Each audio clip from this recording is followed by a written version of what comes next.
منذ زمن بعيد في إحدى البلدان الأوروبية التي كانت تقع على شاطئ البحر، كانت هناك مدينة مميزة جدا، وما يميزها هو نظام الحكم. فليس هناك حاكم محدد لهذه المدينة، وإنما هناك ساحة شاسعة تتسع لسكان المدينة، وفي حالة حدوث أي شيء يتم دق الجرس الموجود في هذه الساحة ليحضر الجميع، ويتم بدء المناقشة حول الموضوع المهم الذي استدعى اجتماع أهل المدينة لذلك. وكانت المدينة معروفة بالتجارة، وكانت مليئة بالتجار الأثرياء جدا، وكان من بين هؤلاء التجار رجل يسمى ماكسيم.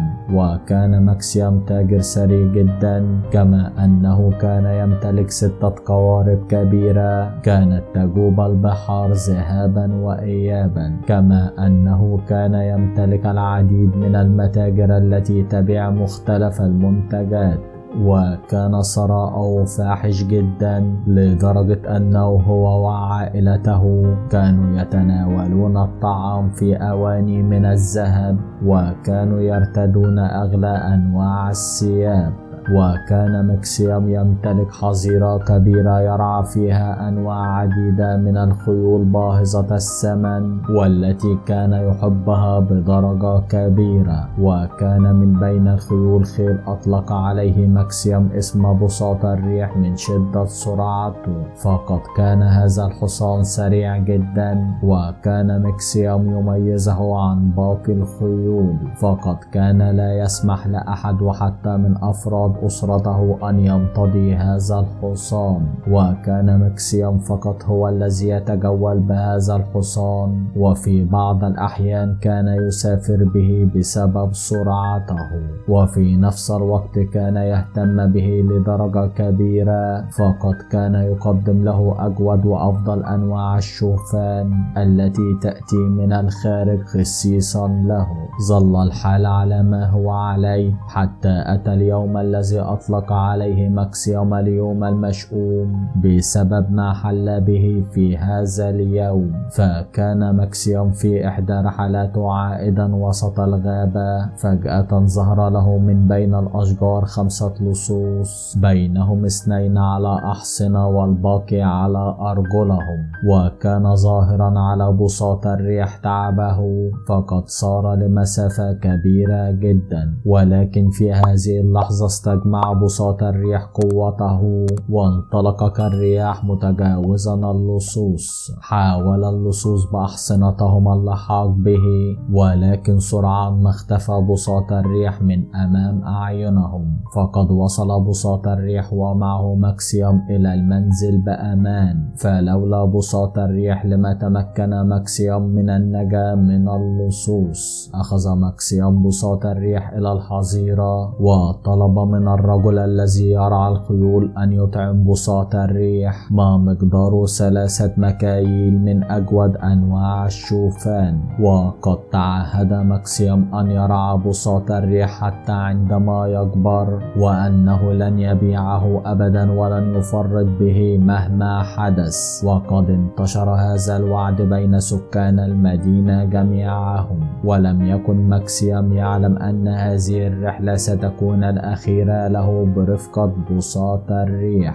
وبعدما انصرف ماكسيم ليستريح من عناء السفر، أخذ الرجل المسؤول عن تربية الخيول بساط الريح إلى الحظيرة، ولكنه أخطأ خطأ كبير، فقد أعطى بساط الريح المياه لكي يشرب، على الرغم من أن بساط الريح لم يكن قد التقط أنفاسه بالكامل بعد. وما زاد الطين بلة هو أن الرجل نسي أن يقدم الطعام لبساط الريح. وفي صباح اليوم التالي وجد ماكسيم حصانه المحبب مريضا لا يقوى على السير. في البداية ظن ماكسيم أن حصانه مرهق فقط مما حدث له البارحة، فقد كان مرهقا أثناء السير، وأكمل باقي رحلته ركضا بسرعة البرق هربا من اللصوص.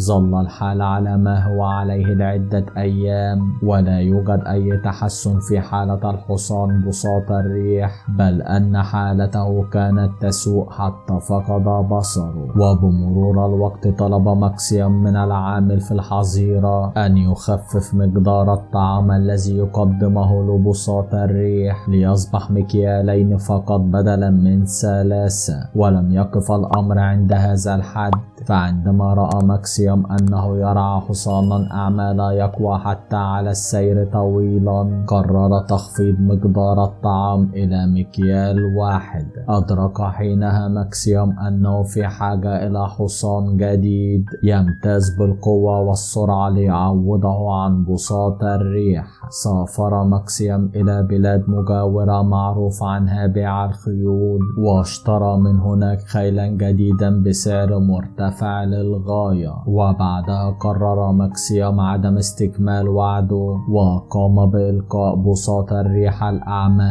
أمام منزله. ظل بساط الريح يحاول الدخول إلى المنزل، وكان العامل في كل مرة يقوم بضربه وتوجيهه خارج حدود المنزل والحظيرة. وعلى الرغم من ذلك لم يتحرك بساط الريح من مكانه، وظل كما هو حتى بدأت السلوك تتساقط من السماء. شعر بساط الريح أن نهايته اقتربت، واقتنع أخيرا بأن من كان يحبه ويرعاه هو الآن لا يريده، فقد اشترى البديل المناسب له. انصرف بساط الريح من أمام المنزل وأخذ يبحث عن أي أعشاب يتناولها، فقد كان يتضور جوعا. وبما أن بساط الريح أعمى، كان في كثير من الأحيان يصطدم بالأشجار أو الأحجار في الطريق. وبعد سير استمر لفترة كبيرة، اكتشف بساط الريح أنه في ساحة المدينة. قرر أن يحاول إنقاذ نفسه من خلال دق الجرس فيجتمع سكان المدينة ليروا حالته. وبالفعل أخذ بساط الريح يبحث عن الحبل الذي يمكنه من دق الجرس، وأخيرا تمكن بساط الريح من العثور على الحبل، وقام باستجماع قوته وشد الحبل حتى دقت الأجراس. على الفور اجتمع سكان المدينة ليروا أمامهم بساط الريح وهو يتجمد من شدة البرد، ويبدو عليه الضعف والتعب والإرهاق. هنا قام سكان المدينة باستدعاء ماكسيم، وعلى الرغم من محاولات ماكسيم توضيح أن بساط الريح أصبح حصانا عاجزا لا يفيده في شيء، وأنه يستهلك جزءا من حظيرته فضلا عن أنه يستهلك الكثير من الطعام، فقد كان ماكسيم وعد بساط الريح بأن يطعمه 3 مكاييل من أجود أنواع الشوفان. وبعد سماع ماكسيم اتفق سكان المدينة على الحكم على ماكسيم أن يعود ببساط الريح إلى الحظيرة وأن يرعاه ويقدم له ما تم وعده به من طعام. وبذلك شعر بساط الريح أن العدل قد تحقق، وبالفعل لم يكن بإمكان ماكسيم بالرغم من ثرائه أن يرفض أي أمر، فقد اجتمع عليه سكان المدينة، وكان ذلك أشبه بأمر من الملك.